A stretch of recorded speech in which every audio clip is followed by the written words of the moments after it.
Very good morning to all my dear students. I welcome you all into the Industrial Pharmacy 2, right?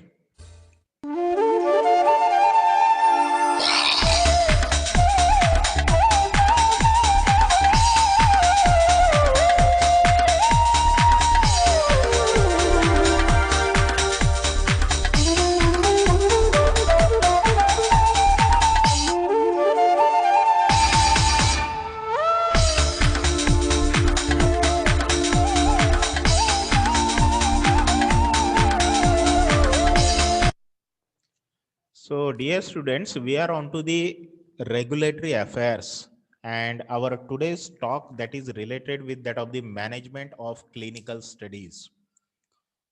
This would be the very last lecture associated with the regulatory affair. Now, before directly going to the lecture and the slides, I just want to give you overall review, the overview of this particular lecture, particularly the clinical studies or the clinical research that is to be performed onto the human beings and how it is to be carried out. What are the different functionaries in case of the clinical trial studies? As we know that there is a investigator brochure, there is an investigator, there is an institutional review board, there is a sponsor, there is a clinical research organization, right?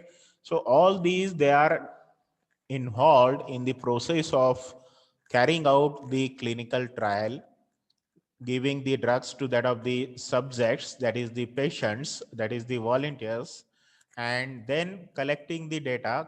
The data collection that will be in the form of a specified particular format in accordance with that of the protocol that was already set, that was already designed, right?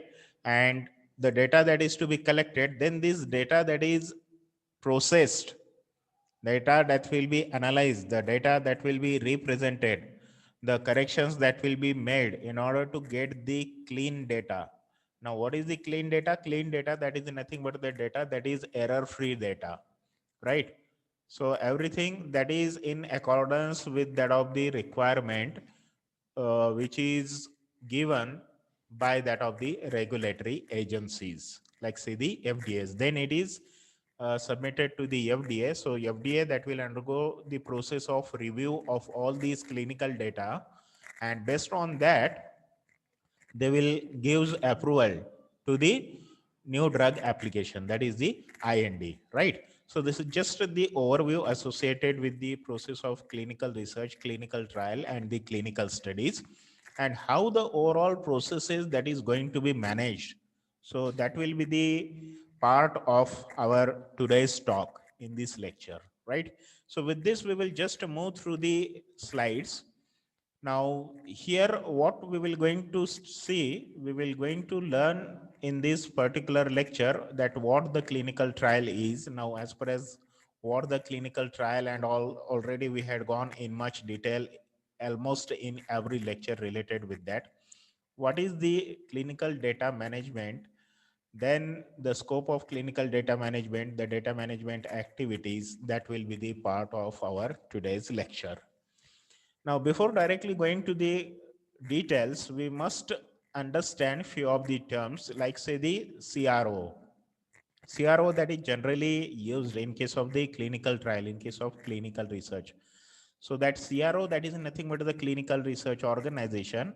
These are the agencies which will helps in the process of making an application, refining the data, and generally these are involved in the process of carrying out the clinical research, because say most of the time for most of the pharmaceutical companies, they may not have the experts with them, so they will hire the services of the CROs, clinical research organizations, and they will render, these are the experts, they will be having the expert from the data application processes, right? These are well versed in the knowledge of the requirement of the regulatory agencies, right? So according to that, they will prepare the data based on the, they will prepare the document based on the data that is received by the companies, by the clinical trial studies.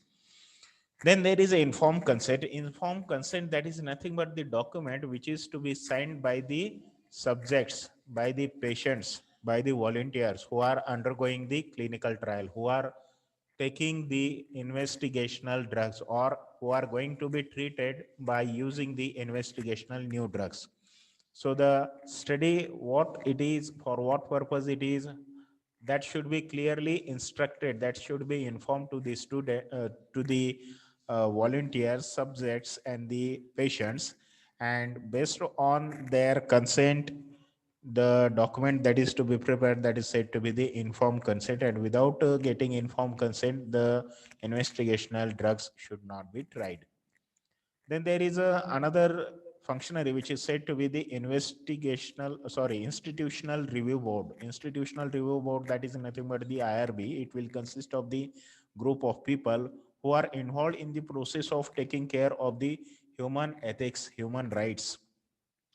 The study that should be carried out in accordance with that of the guidelines, in accordance with that of the protocol, as per the rules and regulations, and that is involved in the process, or they are involved in the process of ensuring the strict adherence to that of the guidelines is. And they will also look after the risk benefit analysis, the drug which is to be used, then how the drug that is going to be performing, whether the drug that is giving the effect or not, or if the drug that is giving any kind of, or that is producing any kind of risk. The institutional review board may advise to the CROs that to stop the process of clinical trial, because it is not in the interest, or it is not doing well, or it is not giving benefit to that of the patients or to that of the human beings. Next, there is a subject. Subject, already you know that subject is nothing but the person, or it is the particular patient onto which the investigational drug that is going to be tried. The protocol, that is nothing but the set guidelines, all the protocol, all the instructions, the methods, the validation processes, all these are mentioned in case of the protocol.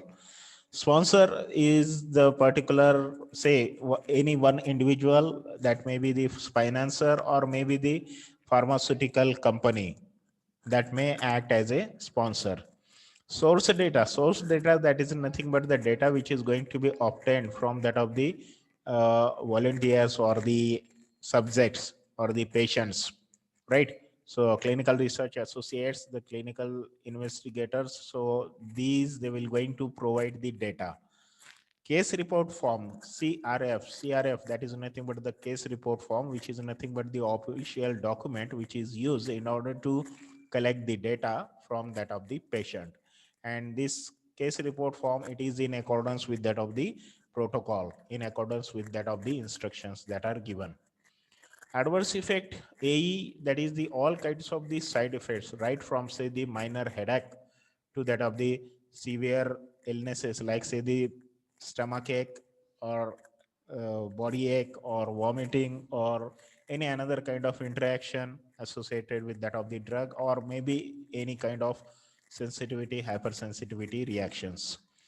Clinical research associate, these are the personnel who are involved, who are going to be appointed by the clinical investigator, and who will going to report the all observations in case of the case report form, CRF. Clinical investigator, we know that clinical investigator, that is nothing but the physician, isn't it? So the physician, that is whole and soul, who is responsible for the process of the investigation of the clinical trial.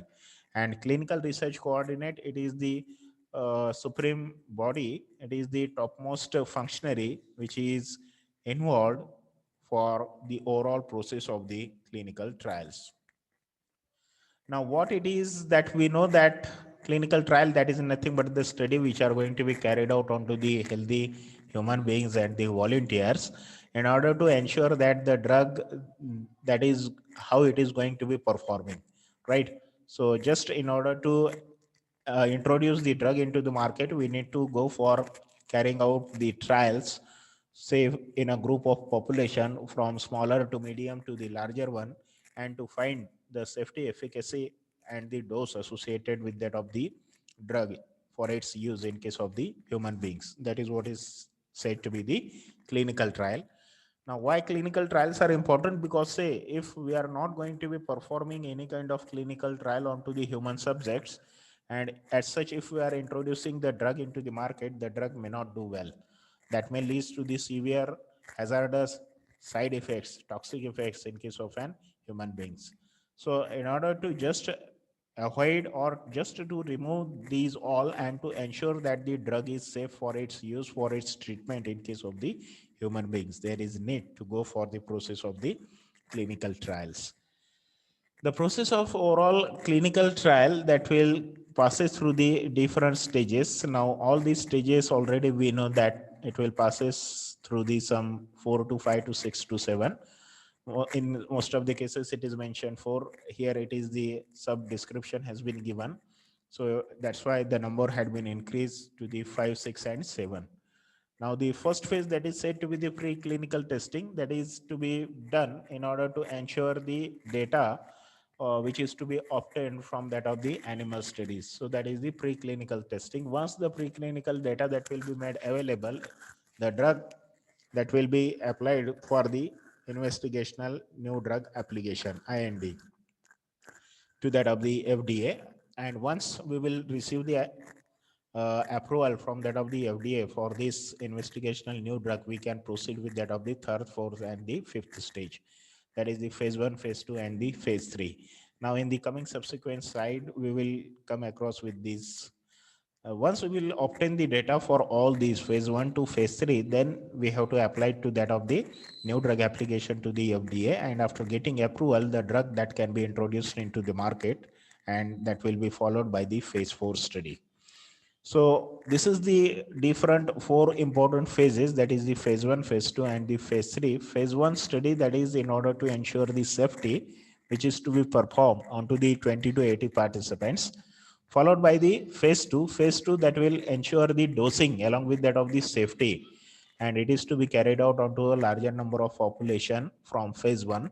So that is, it is between the 100 to 300 number of participant, and the drug that is approved for its use in case of the phase 1, phase 2, and phase 3 studies in case of the human beings.